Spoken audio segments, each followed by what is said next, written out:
আজি কিছুদিনৰ পৰা দেখা যায় যে হঠাৎ ৰাতি কোনোবা মানুহ আহি ব্ৰিজ হওক বা গভৰ্ণমেণ্ট বিল্ডিঙৰ ৱাল বা কেম্পাছৰ ৱাল আদিত যিটো পাব্লিক প্ৰপাৰ্টি হয় তো তাত কিছুমান ডেমেজ কৰা দেখা যায়। কিছুমানে পেইণ্টিং কৰে, পেইণ্টিঙৰ নামত ডেমেজ হয়। কিছুমানে আহি কালি আমি যেনেকে ৰাতি আমাৰ পেট্ৰলিং পাৰ্টিয়ে পালে যিটো ত্ৰিবেণী পথ টুৱাৰ্ডছ জ্যোতি বিষ্ণু অডিটৰিয়ামৰ ফালে যিটো যোৱা ৰাস্তা তাৰ ৱালত ডেমেজ কৰি আছিলে। তো আমি দুজন তেতিয়া পাওঁ, দুজনে প্ৰায় ৱালখনত বেলেগ বেলেগ কালাৰ বা সেনেকুৱা ডেমেজ কৰি আছিলে। তো আমি পাই সেই দুজন আমি এপ্ৰিহেণ্ড কৰোঁ আৰু তেখেতসকলৰ এগেইনষ্টত আমি অলৰেডি দিছপুৰ থানাত কেছ ৰেজিষ্টাৰ কৰিছোঁ।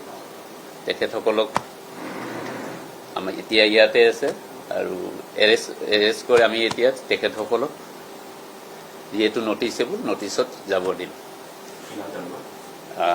নকুল মেলি, তেখেতৰ ঘৰ ডিব্ৰুগড়, আৰু গৌৰৱ সিংহ তেখেতৰ ঘৰ দক্ষিণ গাঁও দিছপুৰ। তেখেতসকলে আঁকিছিলে, তেখেতসকলে কোৱা মতে সোণম ৱাংচুকৰ ফটো আঁকিলে হয়, প্ৰায় আধা হৈছিলে, কমপ্লিট হোৱা নাছিলে।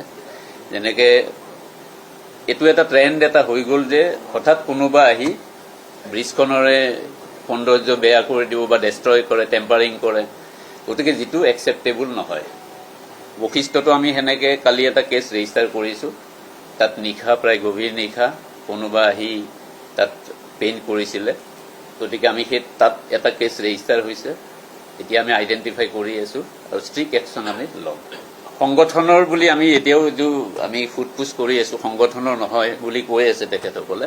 এইটো এটা ট্ৰেণ্ড হ'ল যে কোনোবাই মন গ'ল যে আহি যিকোনো পাব্লিক প্ৰপাৰ্টিৰ ওপৰত তেখেতসকলে ডেষ্ট্ৰয় বা টেম্পাৰিং কৰা দেখা যায়, যিটো একচেপ্টেবল নহয়। তো মই আপোনালোকৰ থ্ৰুৱেদি জৰিয়তে এইটোৱে ক'ব বিচাৰিম যে কোনোৱে যাতে পাব্লিক প্ৰপাৰ্টিৰ ওপৰত ডেমেজ, টেম্পাৰিং বা ডেষ্ট্ৰয় যাতে নকৰে, আৰু যদি সেইটো কৰা দেখা যায় তেতিয়াহ'লে ভৱিষ্যতে আমি অধিক কঠোৰ হ'বলৈ বাধ্য হ'ম। আমি জেললৈ পঠাবলৈ আমি কুণ্ঠাবোধ নকৰিম। ছেকশ্যন মই পিছত দি দিম। এতিয়া চৰকাৰী গাড়ী আমি পোৱা নাই, কাৰণ বশিষ্ঠৰ যিটো কেছ হৈছে সেইটো আমি আইডেণ্টিফাই অলৰেডি অলমষ্ট হৈছে, একশ্যন আমি লৈ আছোঁ। আৰু তেখেতসকলে এল্টো গাড়ী এখন লৈ আনিছিলে। এল্টো গাড়ীত হঠাৎ আহি তাত ৱালখন ডেমেজ কৰা দেখা যায়, আৰু তেতিয়া আমাৰ পেট্ৰলিং পাৰ্টিয়ে পাই তেখেতসকলক লৈ আনে। তেখেতসকলে ডিটেইলছটো আমি এতিয়া লৈ আছোঁ। তেখেতসকলে যিখিনি কৈছে যে তেখেতসকলে নিজা মানে মন গ'ল আহি তাত ৱালখনত ডেষ্ট্ৰয় কৰি দিলে। মন গ'লে কাৰোবাৰ বা কোনোবা ইচ্ছা গ'লে যে পাব্লিক প্ৰপাৰ্টি এটা আহি ডেষ্ট্ৰয় কৰিব বা টেম্পাৰিং কৰিব, সেইটো একচেপ্টেবল নহয়। মই আপোনালোকৰ জৰিয়তে এইটোৱে ক'ব বিচাৰিম যে ভৱিষ্যতে যাতে কোনেও পাব্লিক প্ৰপাৰ্টিৰ ওপৰত এই ডেমেজ বা টেম্পাৰিং এইবিলাক যাতে নকৰে। ধন্যবাদ। কালি যি দুজন আমি আনিছোঁ তেখেতসকলৰ নাম হ'ল নকুল মিলি আৰু গৌৰৱ সিংহ। অলৰেডি আমি এটা কেছ ৰেজিষ্টাৰ কৰিছোঁ আৰু তেখেতসকলক নটিচত যাব দিম আফটাৰ ইণ্টাৰোগেশ্যন।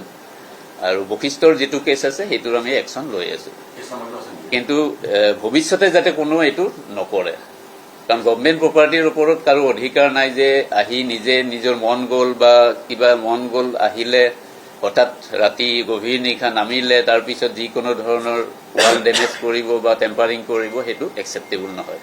এটা দিছপুৰ থানাত আজি যিটো ৰাতি আমি পালোঁ তাত এটা আমি ৰেজিষ্টাৰ কৰিলোঁ, আৰু বশিষ্ঠত এটা ৰেজিষ্টাৰ হৈছে, যিটো আণ্ডাৰ ব্ৰিজত যিটো হৈছিলে আঁকিছিলে। দিছপুৰতো 524/26। মই এইটোৱে ক'ব খুজিম যে কোনেও যাতে পাব্লিক প্ৰপাৰ্টিৰ ওপৰত হঠাতে আহি পাব্লিক প্ৰপাৰ্টিটো ডেষ্ট্ৰয় বা টেম্পাৰিং কৰিবলৈ চেষ্টা নকৰে, আৰু যদি সেইটো কৰা দেখা যায় তেতিয়াহ'লে প্ৰশাসন অধিক কঠোৰ হ'ব। পাব্লিক প্ৰপাৰ্টি ডেমেজ কৰিব নোৱাৰে।